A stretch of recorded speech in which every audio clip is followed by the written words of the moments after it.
காதல், அதாவது ஃபெயிலியரான காதலும் கூட மீண்டும் புனர் நிர்மாணம், அதாவது புதுப்பிக்கப்பட்டு மீண்டும் உறவுகள் தொடரும். கணவன் மனைவி உறவுக்குள்ள நல்ல ஒரு முன்னேற்றமும், அதே போன்று பிசினஸ் உறவுகளுக்குள்ள பார்ட்னர்ஷிப்புக்குள்ள ஒரு சுமூகமான ஒரு அமைப்பும் ஏற்படும். டிவோர்ஸுக்கு போயிட்டு இருந்த கல்யாணம் கூட வந்து தங்கு தடையின்றி மீண்டும் வந்து தன்னுடைய வாழ்க்கையை தொடரும். குழந்தை வரம், இந்த குழந்தை வரமும் நல்லபடியாக இருக்கிறது. இதெல்லாம் நான் ஃபர்ஸ்ட் செக்மெண்ட்ல சொல்றேன். இரண்டாவது செக்மெண்ட்ல சனி வந்து குருவினுடைய நட்சத்திரத்துக்கு வரும்போது குரு உச்சமாக இருக்கிறார். தாயினுடைய ஆரோக்கியம் மேலோங்கும்.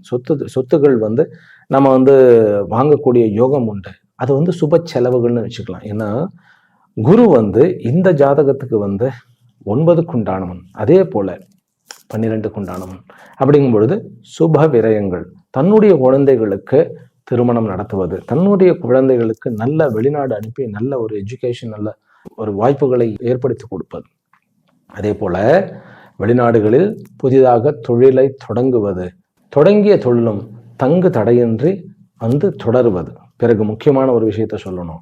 தொழில் ரீதியாக, சொத்துக்கள் ரீதியாக அல்லது பாகப்பிரிவினை ரீதியாக இருந்த அத்தனை பிரச்சனைகளும்